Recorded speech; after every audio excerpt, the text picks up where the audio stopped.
All right. So yeah, this is slide 38. So we kind of got a little bit of an introduction to the idea that you're starting with one proton, then you go to 2 protons, drop down, go to the next row, and you're going up, adding 1 proton at a time. All right, so the atomic number is increasing 1 at a time. But there are some other trends and things that we're going to look at that are going to make the reason why the table is like why you stop at one element and drop down and go down to the next row, like down to the next line, why they stop there. And so this is going to kind of put all of this together. So we call this idea periodic law, when the elements are arranged in this order of increasing atomic number, and there occurs a periodic repetition of these physical and chemical properties. So again, the video on Friday said that it's truly periodic table because those properties reoccur again periodically or every so often. And so that's what we're going to look at. So the periodic table is broken into things called groups, which are also sometimes called families. So the word group has the word up in it, right? These are the ones that are going up and down. And they're organized by similar properties. Right, so it was, oh my gosh, 4 or 5 years ago. I always encourage you, like, if you have a way that you remember it, or if you think of something that might help the rest of us, to share it. And so I had a student who was not always paying attention, not always doing exactly what he needed to do. And one day, like out of the blue, he was like, "Are you serious? The word group has up in it." And I was like, "Yes, it does." And like, never had occurred to me. Nobody else had ever said anything about noticing that. And so I thought that was awesome. I was like, okay, totally blew me away that this person who always seemed like he wasn't paying attention ever, randomly, like, boom, like just saw this. So I thought that was awesome. So I said that I would always give credit that it wasn't my idea, but that it was his idea, that he sees the word up in it. And so again, these are the columns that go up and down, right? The elements that are forming those groups up and down, right? So the reason that they are in that same group is because they have the same number of electrons in their outer energy level. So it's not the same number of total electrons. So remember how I said that we're going to be looking at 2 types of electrons. Sometimes it's all the electrons in that atom, and sometimes it's just the ones in that very outer energy level, right? So the ones that are grouped together share same number in the outer energy level. And each level can only have a maximum number of electrons. And because of that, they react a certain way, and they all behave a certain way, and so that's why they're grouped together. And so a row ends, so like when you get to the end of the periodic table row, it's because the energy level is full, and so it has to drop back down and start a whole new row, or like a whole new line. Okay?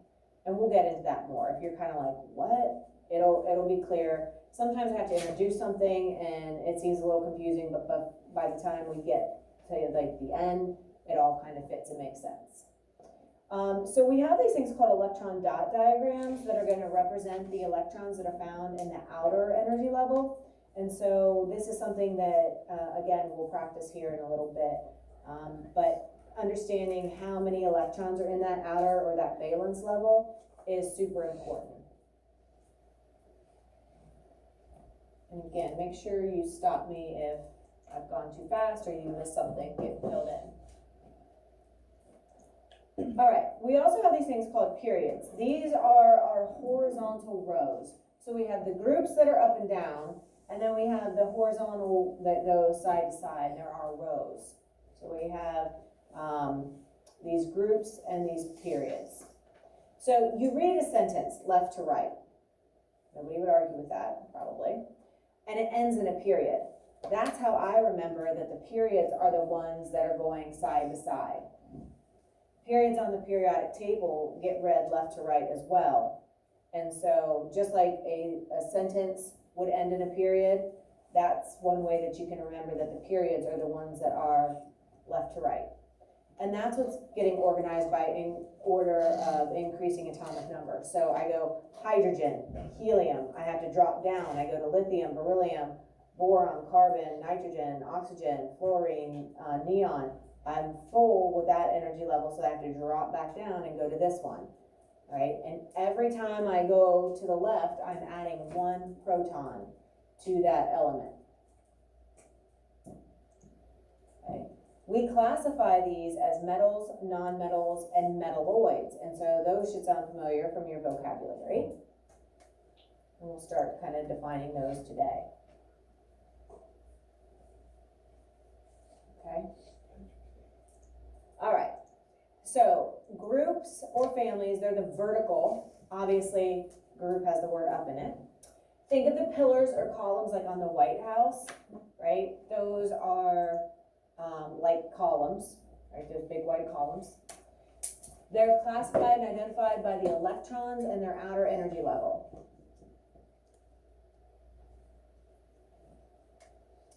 The period, and they go up.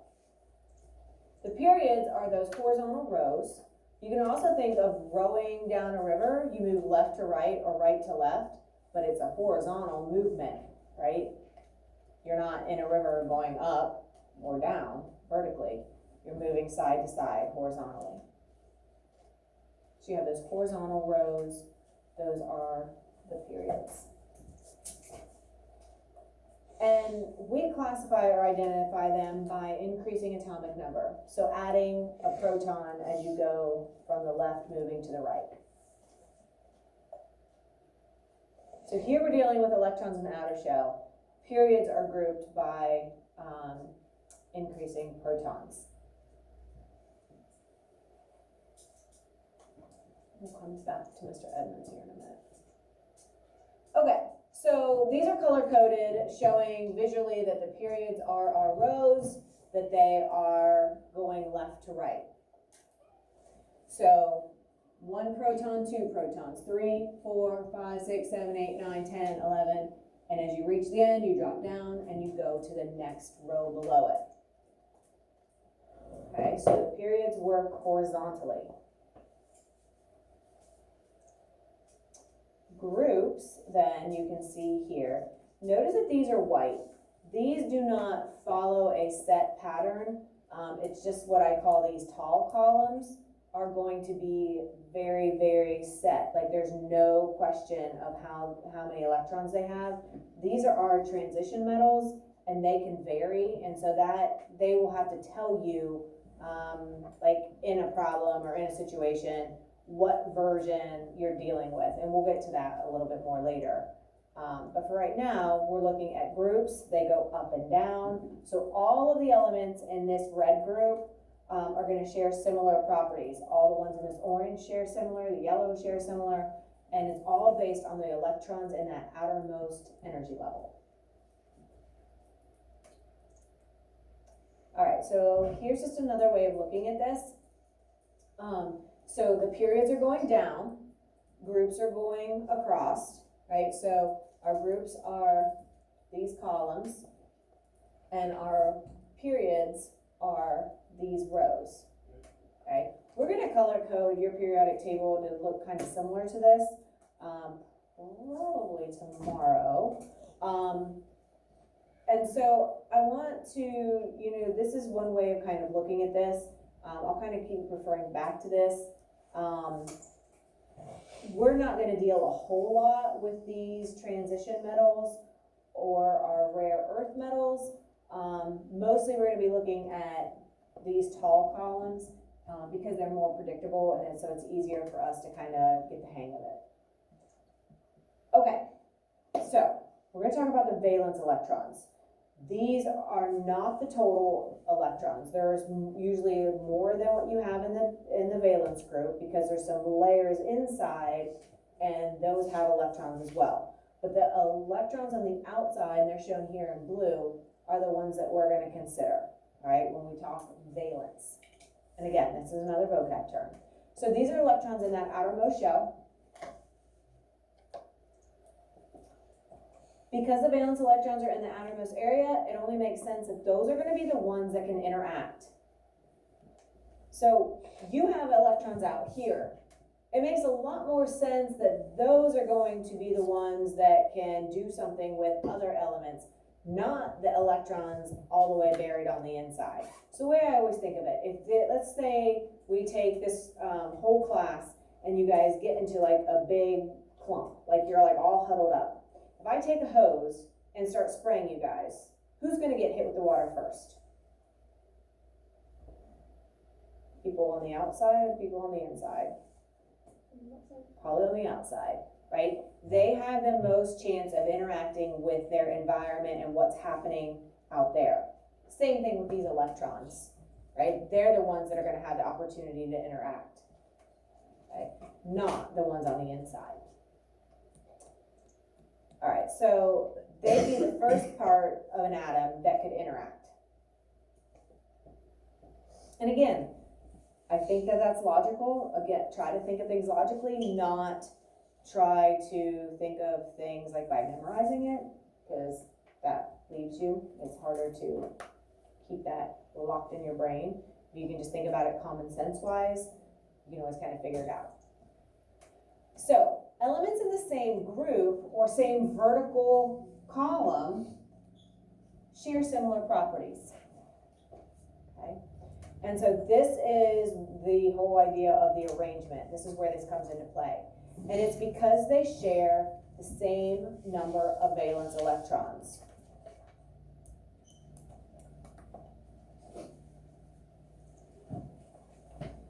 Valence electrons can also be thought of the number of electrons that an atom needs to gain or lose to be stable and satisfied. And again, I'm sorry that I have to introduce it without explaining it, but we will get to that. I can't explain everything all at once, so just know that we're building up to that point. So if you look here, all of these alkali metals, they have one electron in their valence. All of these have two. Notice that these skip. They can have 2, 3, 4, like these vary. And so these we don't mark as being predictable because all of these always have 1, always have 2, always have 3, 4, 5, 6, 7, or 8. Notice up here helium. This is a special one. It is full at 2 because it's so small that it only has 1 energy level, and that first energy level can only hold 2. All right, and so as we get to some of this other stuff, this will make more sense. But all of these are considered full. The rest of them are 8 and they're full. Helium is the only element in the entire world that has a full valence with just 2 electrons. And you guys are probably like, oh my gosh, what is she talking? Like, this is a whole different language. I promise it will make sense. Like, it all comes together. Just be patient with it. So besides looking at the number of electrons or those vertical up and down columns, we also have the number of protons in the horizontal row. There's some other information that the periodic table can show us. Certain elements share properties and allow them to classify into bigger groups like metals, like the video kind of hinted to a little bit. There are alkali and alkaline earth metals. There are things called non-metals.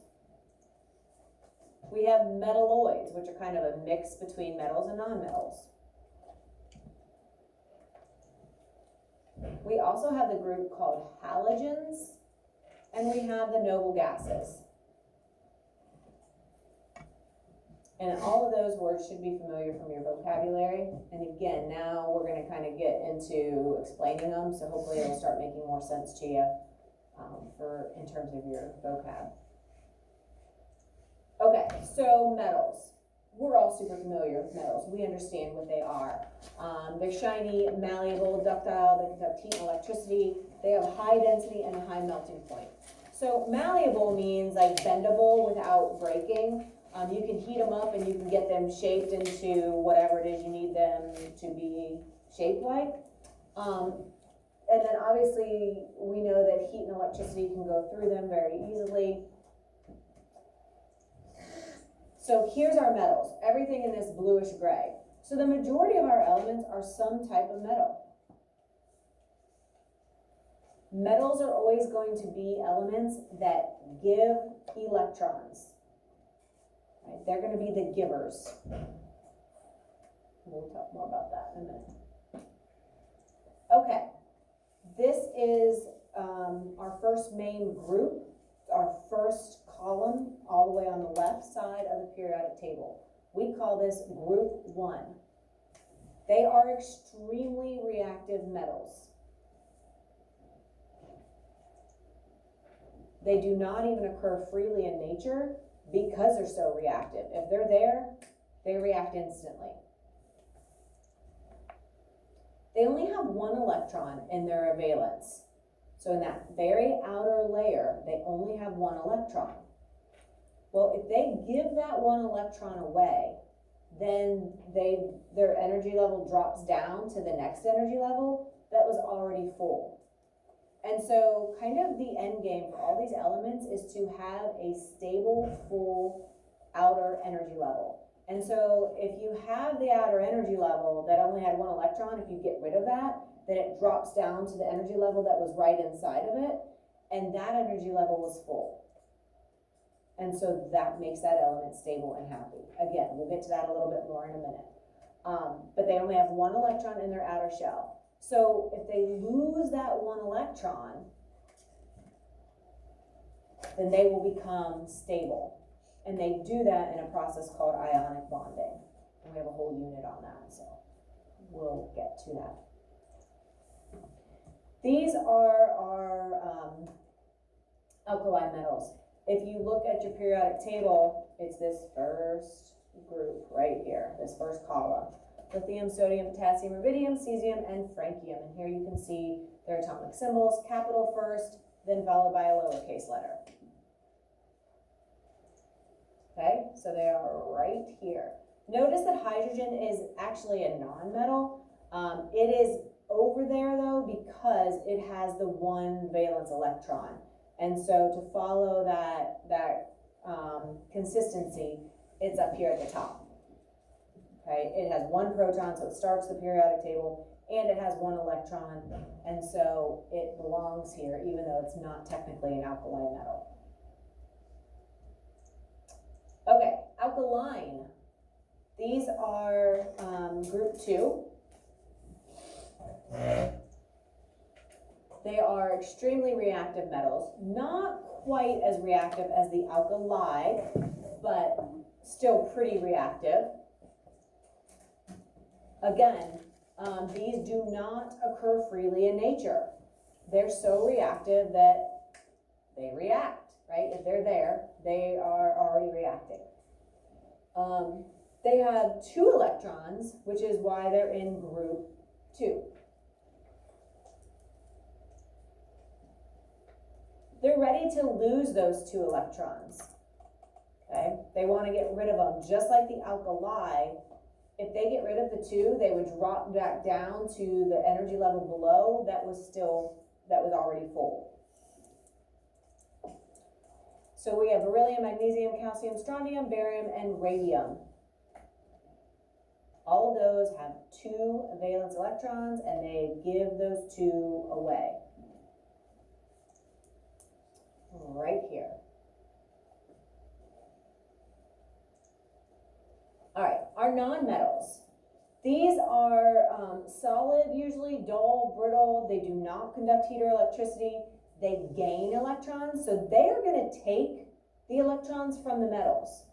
So the nonmetals, it's easier for them to take electrons to get full, just like it's easier for the metals to give electrons and drop down and be full. They are not very dense and they have a real low melting point. You see them over here in purple. So not really that many of them, but they're super important. Super important to things that are alive, especially carbon, oxygen, nitrogen. They are a big part of what makes up our bodies. And then we have the metalloids. Metalloids are a combination, just like humanoids are kind of like a mixture between like robot and human. Well, metalloids are a mixture between metals and non-metals. So they have characteristics of both. So they're semiconductors. Each one is a little bit different, so it's not like we can just say in general they're all like this. this, but just realize that they share characteristics of both metals and non-metals. They're important because they partially conduct electricity, so that makes them really useful in like microchips and in our computer technology. So that's kind of one major area where they're beneficial to us. And you see them here. And it makes sense because they are kind of the border or the bridge between our metals here and our non-metals over there. So I think it kind of logically makes sense that, you know, if you're gonna have a group, they're gonna be like the in-between, that they'd be found in between the metals on the left side and the non-metals on the right side. Halogens, these are in group 17 or valence group 7 on the periodic table. So the second from the right. They are reactive non-metals. So these are the ones that are like one electron away from being full and having a full valence shell. So they are desperate for one electron. And because of this, it makes them very reactive. So iodine, bromine, fluorine, chlorine, they are, just depending on the different element, they are at room temperature. Some of them are solid, some of them are liquid, some of them are gases, so they have that variety going. But because they are in valence group 7, they are just one away from being full. And so they are very, very likely to take an electron from one of the metals, typically in the alkali group, because they have one to give.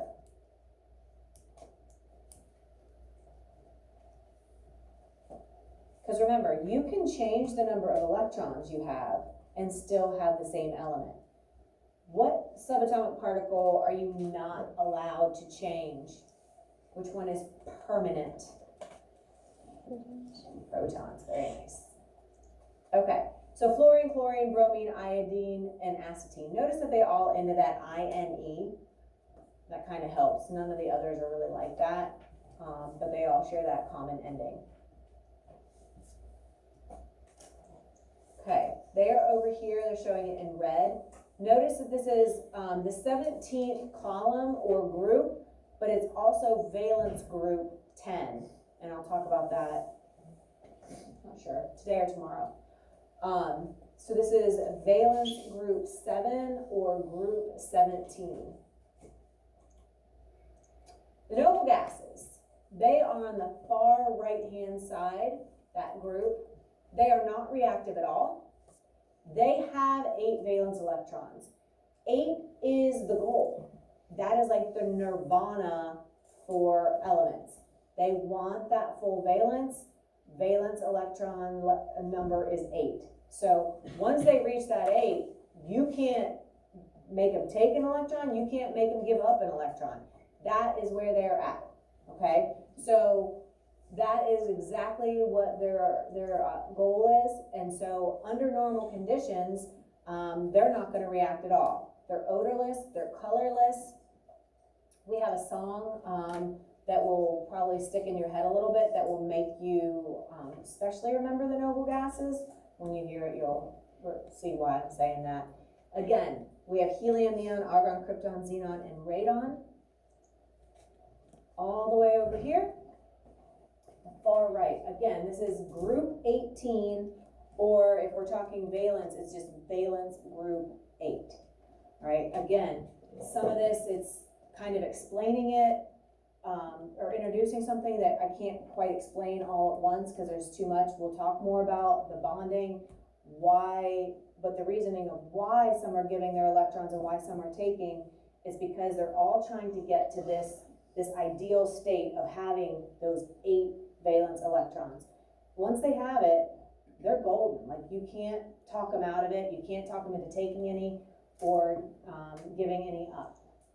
Okay, so here is our elemental funkiness. We're going to stop right here. Again, I know I've introduced a